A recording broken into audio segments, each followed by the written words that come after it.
You are very articulative in the way that you talk. What is your secret? It boils down to two things.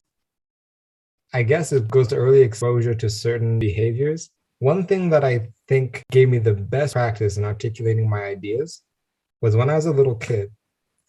Me and my older brothers used to do this game. It's not really a game as much as it was an exercise.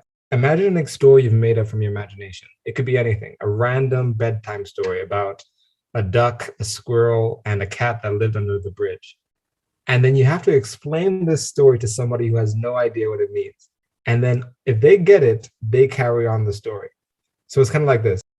3 years ago on a full moon, there was a cat, a duck, and a squirrel, and they lived happily under the tree.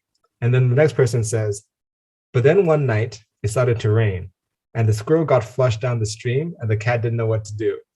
Then the next person adds on to the story and says, and the rain got even worse. And the fisherman came by and decided that he wanted to eat the squirrel for dinner. And the cat said no. And they got into an argument. And the fisherman said, and the next person adds on to the story. And the next person adds on to the story. And then it comes back to you. And then you have to end it. It could be like, the squirrel used this acrobatics, and the cat used this 9 lives. And the duck found a way to convince the fisherman not to eat his friends. And they all lived happily ever after. The end. Type of like that we used to do, we would come up with these stories, not always like the one I just described. We would try and feed off of each other's ideas. I guess that was the practice that I started developing when I was pretty small.